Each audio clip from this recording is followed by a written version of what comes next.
ओम शांति। आज 21 मार्च 2025 की मुरली है। प्रातः मुरली। ओम शांति। बाप दादा मधुबन। मीठे बच्चे, तुम्हें अपने योग बल से सारी सृष्टि को पावन बनाना है।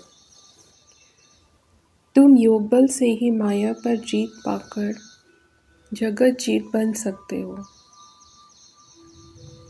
प्रश्न: बाप का पाठ क्या है? उस पाठ को तुम बच्चों ने किस आधार पर जाना है? उत्तर: बाप का पाठ है सबके दुख हर कर सुख देना, रावण की जंजीरों से छुड़ाना। जब बाप आते हैं तो भक्ति की रात पूरी होती है। बाप तुम्हें स्वयं अपना और अपनी जायदाद का परिचय देते हैं। तुम एक बाप को जानने से ही सब कुछ जान सकते हो। गीत है: तुम ही हो माता पिता, तुम ही हो। ओम शांति। बच्चों ने ओम शांति का अर्थ समझा है। बाप ने समझाया है, हम आत्मा हैं। इस सृष्टि ड्रामा के अंदर हमारा मुख्य पाठ है। किसका पाठ है? आत्मा शरीर धारण कर पाठ बजाती है, तो बच्चों को अब आत्म अभिमानी बना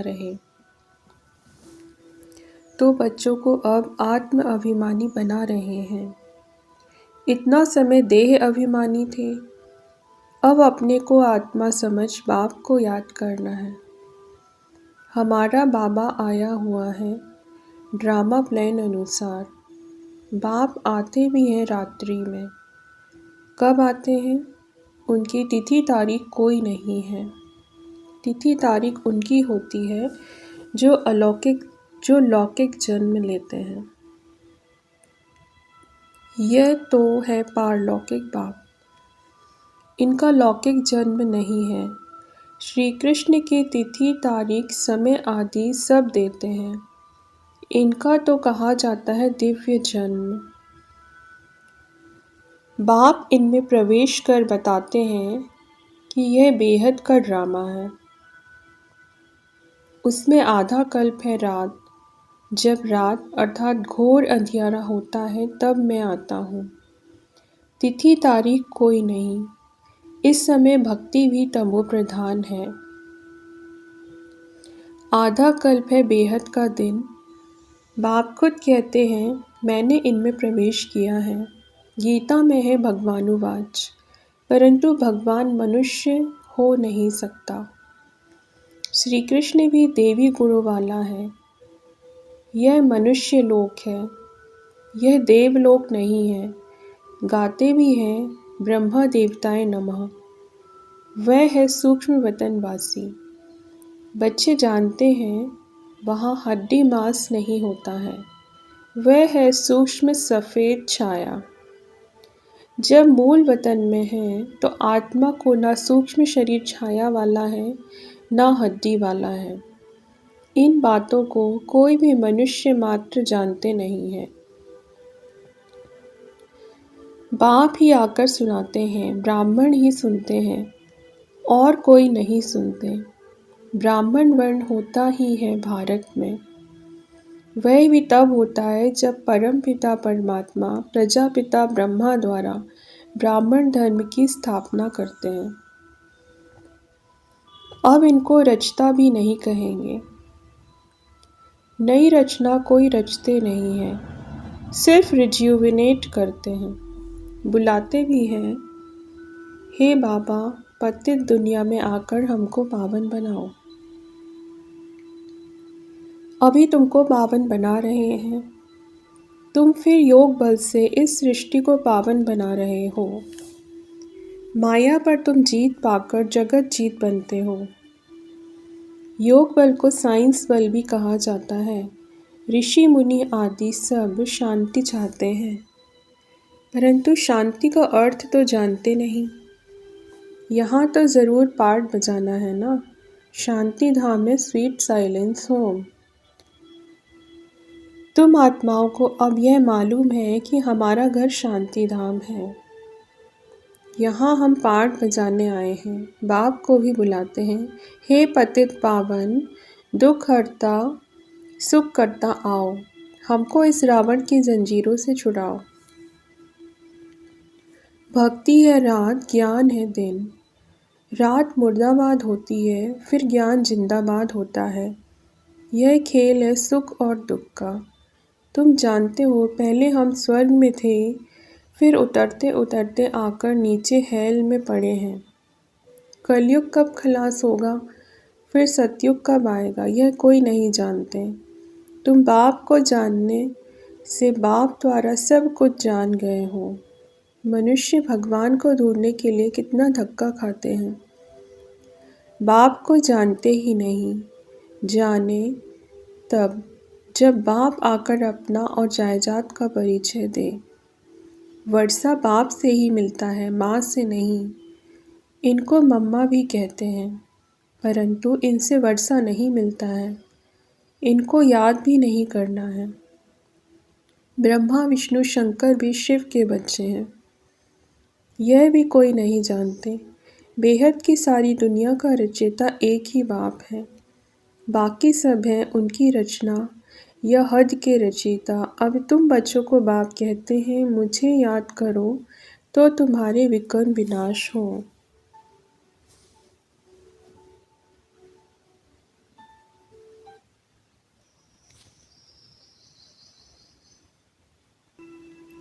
मनुष्य बाप को नहीं जानते हैं तो किसको याद करें।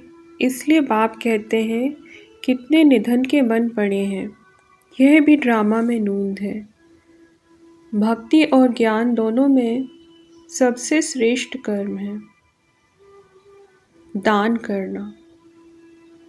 भक्ति मार्ग में ईश्वर अर्थ दान करते हैं। किस लिए? कोई कामना तो ज़रूर रहती है। समझते हैं जैसा कर्म करेंगे वैसा फल दूसरे जन्म में पाएंगे। इस जन्म में जो करेंगे उसका फल दूसरे जन्म में पाएंगे। जन्म जन्मांतर नहीं पाएंगे। एक जन्म के लिए फल मिलता है। सबसे अच्छे से अच्छा कर्म होता है दान। दानी को पुण्यात्मा कहा जाता है। भारत को महादानी कहा जाता है। भारत में जितना दान होता है उतना और कोई खंड में नहीं। बाप भी आकर बच्चों को दान करते हैं। बच्चे फिर बाप को दान करते हैं। कहते हैं, बाबा आप आएंगे तो हम अपना तन मन धन सब आपके हवाले कर देंगे। आप बिगड़ हमारा कोई नहीं। बाप भी कहते हैं, मेरे लिए तुम बच्चे ही हो।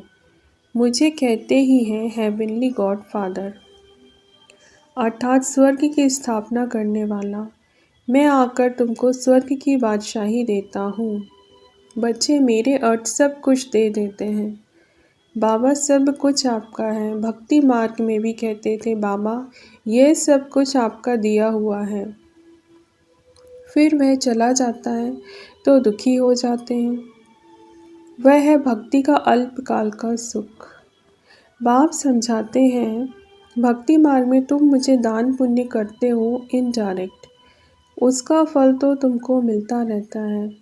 अब इस समय मैं तुमको कर्म अकर्म विकर्म का राज बैठ समझाता हूँ। भक्ति मार्ग में तुम जैसे कर्म करते हो उसका अल्पकाल सुख भी मेरे द्वारा तुमको मिलता है। इन बातों का दुनिया में किसको पता नहीं है। बाप ही आकर कर्मों की गति समझाते हैं। सतयुग में कभी कोई बुरा कर्म करते ही नहीं। सदैव सुख ही सुख है। याद भी करते हैं सुख धाम स्वर्ग को। अभी बैठे हैं नर्क में, फिर भी कह देते फलाना स्वर्ग पधारा। आत्मा को स्वर्ग कितना अच्छा लगता है। आत्मा ही कहती है ना फलाना स्वर्ग पधारा, परंतु तमो प्रधान होने के कारण उनको कुछ पता नहीं पड़ता है कि स्वर्ग क्या नर्क क्या है। बेहद का बाप कहते हैं, तुम सब कितने तमो प्रधान बन गए हो। ड्रामा को तो जानते नहीं, समझते भी है कि सृष्टि का चक्र फिरता है तो ज़रूर हुबहू फिरेगा ना। वह सिर्फ कहने मात्र कह देते हैं। अभी यह है संगम युग। इस एक ही संगम युग का गायन है। आधा कल्प देवताओं का राज्य चलता है, फिर वह राज्य कहाँ चला जाता, कौन जीत लेते हैं, यह भी किसको पता नहीं। बाप कहते हैं रावण जीत लेता है। उन्होंने फिर देवताओं और असुरों की लड़ाई बैठ दिखाई है। अब बाप समझाते हैं 5 विकारों रूपी रावण से हारते हैं, फिर जीत भी पाते हैं रावण पर। तुम तो पूज्य थे, फिर पुजारी पतित बन जाते हो, तो रावण से हारे ना। यह तुम्हारा दुश्मन होने के कारण तुम सदैव जलाते आए हो, परंतु तुमको पता नहीं है। अब बाप समझाते हैं रावण के कारण तुम पतित बने हो। इन विकारों को ही माया कहा जाता है। माया जीत जगत जीत। यह रावण सबसे पुराना दुश्मन है। अभी श्रीमत से तुम इन 5 विकारों पर जीत पाते हो। बाप आए हैं जीत पहनाने। यह खेल है ना, माया ते हारे हार, माया ते जीते जीत। जीत बाप ही पहनाते हैं, इसलिए इनको सर्वशक्तिवान कहा जाता है। रावण भी कम शक्तिवान नहीं है, परंतु वह दुख देते हैं, इसलिए गायन नहीं है। रावण है बहुत दुस्तर, तुम्हारी राजाई ही छीन लेते हैं। अभी तुम समझ गए हो हम कैसे हारते हैं, फिर कैसे जीत पाते हैं। आत्मा चाहती भी है, हमको शांति चाहिए, हम अपने घर जावें। भक्त भगवान को याद करते हैं, परंतु पत्थर बुद्धि होने कारण समझते नहीं हैं। भगवान बाबा है तो बाप से ज़रूर वर्षा मिलता होगा, मिलता भी ज़रूर है, परंतु कब मिलता है, फिर कैसे गवाते हैं यह नहीं जानते हैं। बाप कहते हैं मैं इस ब्रह्मा तन द्वारा तुमको बैठ समझाता हूँ। मुझे भी ऑर्गन्स चाहिए ना, मुझे अपनी कर्मेंद्रियाँ तो है नहीं, सूक्ष्म वतन में भी कर्मेंद्रियाँ हैं। चलते फिरते जैसे मूवी बाइस्कोप होता है, यह मूवी टॉकी बाइस्कोप निकले हैं, तो बाप को भी समझाने में सहज होता है। उन्हों का है बाहुबल, तुम्हारा है योग बल। यह 2 भाई भी अगर आपस में मिल जाएं तो विश्व पर राज्य कर सकते हैं, परंतु अभी तो फूट पड़ी हुई है। तुम बच्चों को साइलेंस का शुद्ध घमंड रहना चाहिए।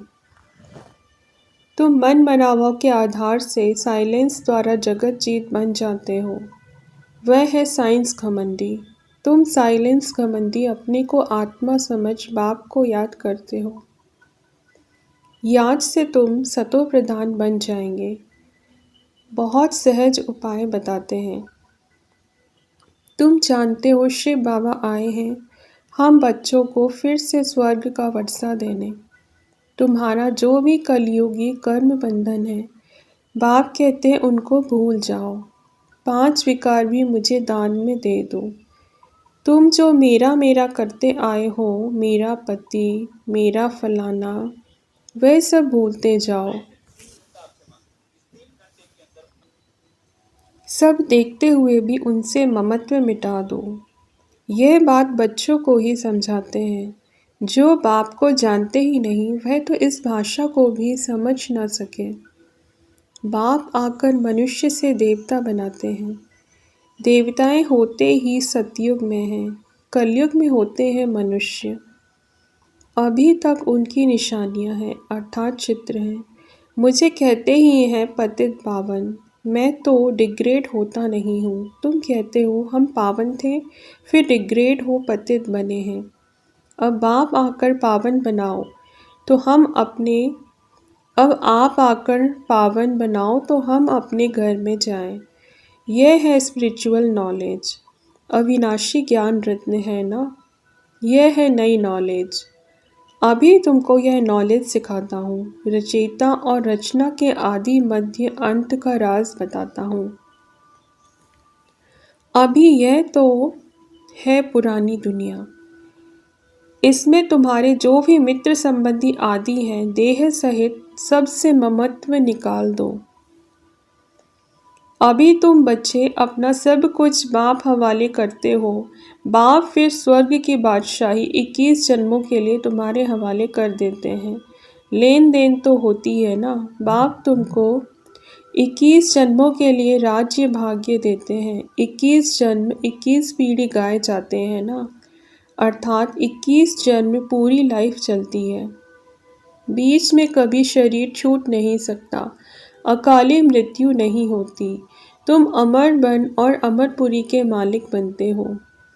तुमको कभी काल खा ना सके। अभी तुम मरने के लिए पुरुषार्थ कर रहे हो। बाप कहते हैं देह सहित देह के सब संबंध छोड़ एक बाप से संबंध रखना है। अब जाना ही है सुख के संबंध में। दुख के बंधनों को भूलते जाएंगे। गृहस्थ व्यवहार में रहते पवित्र बनना है। बाप कहते हैं मामिकम याद करो, साथ साथ देवी गुण भी धारण करो। इन देवताओं जैसा बनना है। यह है एम ऑब्जेक्ट। यह लक्ष्मी नारायण स्वर्ग के मालिक थे। इन्होंने कैसे राज्य पाया, फिर कहाँ गए, यह किसको पता नहीं है। अभी तुम बच्चों को देवी गुण धारण करने हैं। किसको भी दुख नहीं देना है। बाप है ही दुख करता सुख करता, तो तुमको भी सुख का रास्ता सबको बताना है, अर्थात अंधों की लाठी बनना है। अभी बाप ने तुम्हें ज्ञान का तीसरा नेत्र दिया है। तुम जानते हो बाप जैसे पाठ बजाते हैं। अभी बाप जो तुमको पढ़ा रहे हैं, फिर यह पढ़ाई प्रायः लोप हो जाएगी। देवताओं में यह नॉलेज रहती नहीं। तुम ब्रह्मा मुख वंशावली ब्राह्मण ही रचता और रचना के ज्ञान को जानते हो, और कोई जान नहीं सकते। इन लक्ष्मी नारायण आदि में भी अगर यह ज्ञान होता तो परंपरा चला आता। वहाँ ज्ञान की दरकार ही नहीं रहती, क्योंकि वहाँ है ही सद्गति। अभी तुम सब कुछ बाप को दान देते हो, तो फिर बाप तुमको 21 जन्मों के लिए सब कुछ दे देते हैं। ऐसा दान कभी होता नहीं। तुम जानते हो हम सर्वंश देते हैं। बाबा यह सब कुछ आपका है, आप ही हमारे सब कुछ हो। त्वमेव माताश्च पिता, पाठ तो बजाते हैं ना। बच्चों को एडॉप्ट भी करते हैं, फिर खुद ही पढ़ाते हैं, फिर खुद ही गुरु बन सबको ले जाते हैं। कहते हैं तुम मुझे याद करो तो पावन बन जाएंगे, फिर तुमको साथ ले जाऊंगा। यह यज्ञ रचा हुआ है। यह है शिव ज्ञान यज्ञ। इसमें तुम तन मन धन सब स्वाहा कर देते हो। खुशी से सब अर्पण हो जाता है, बाकी आत्मा रह जाती है। बाबा बस अब हम आपकी श्रीमत पर ही चलेंगे। बाप कहते हैं गृहस्थ व्यवहार में रहते पवित्र बनना है। 60 वर्ष की आयु जब होती है तो वानप्रस्थ अवस्था में जाने की तैयारी करते हैं, परंतु वह कोई वापस जाने के लिए थोड़ी ही तैयारी करते हैं। अभी तुम सद्गुरु का मंत्र लेते हो, मन मना भव। भगवानुवाच, तुम मुझे याद करो तो तुम्हारे विकर्म विनाश होंगे। सबको कहो आप सबकी वानप्रस्थ अवस्था है। शिव बाबा को याद करो। अब जाना है अपने घर। अच्छा, मीठे मीठे सिगीलिते बच्चों प्रति माता पिता बाप दादा का याद प्यार और गुड मॉर्निंग। रूहानी बाप की रूहानी बच्चों को नमस्ते, और हम रूहानी बच्चों के रूहानी माता पिता बाप दादा को याद प्यार गुड मॉर्निंग और नमस्ते। धारणा के लिए मुख्य सार, कलयुगी सर्व कर्म बंधनों को बुद्धि से भूल 5 विकारों का दान कर आत्मा को सतो प्रधान बनाना है। एक ही साइलेंस की शुद्ध घमंड में रहना है। दूसरा, इस रुद्र यज्ञ में खुशी से अपना तन मन धन सब अर्पण कर सफल करना है। इस समय सब कुछ बाप हवाले कर 21 जन्मों की बादशाही बाप से ले लेनी है। वरदान, रोब के अंश का भी त्याग करने वाले स्वमानधारी पुण्य आत्मा भव।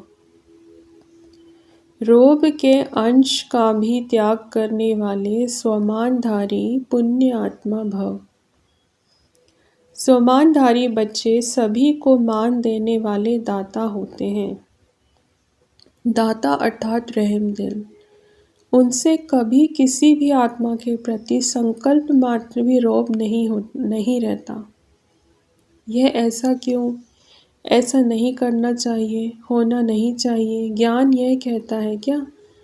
यह भी सूक्ष्म रौब का अंश है, लेकिन स्वमानधारी पुण्य आत्माएं गिरे हुए को उठाएंगी, सहयोगी बनाएंगी। वह कभी यह संकल्प भी नहीं कर सकती कि यह तो अपने कर्मों का फल भोग रहे हैं, करेंगे तो ज़रूर पाएंगे, इन्हें गिरना ही चाहिए। ऐसे संकल्प आप बच्चों के नहीं हो सकते। स्लोगन: संतुष्टता और प्रसन्नता की विशेषता ही उड़ती कला का अनुभव कराती है। संतुष्टता और प्रसन्नता की विशेषता ही उड़ती कला का अनुभव कराती है। अव्यक्त इशारे सत्यता और सभ्यता रूपी कल्चर को अपनाओ। सत्यता की शक्ति की निशानी है निर्भयता। कहा जाता है सच तो बिठो नच, अर्थात सत्यता की शक्ति वाला सदा बेफिक्र निश्चिंत होने के कारण, निर्भय होने के कारण खुशी में नाचता रहेगा।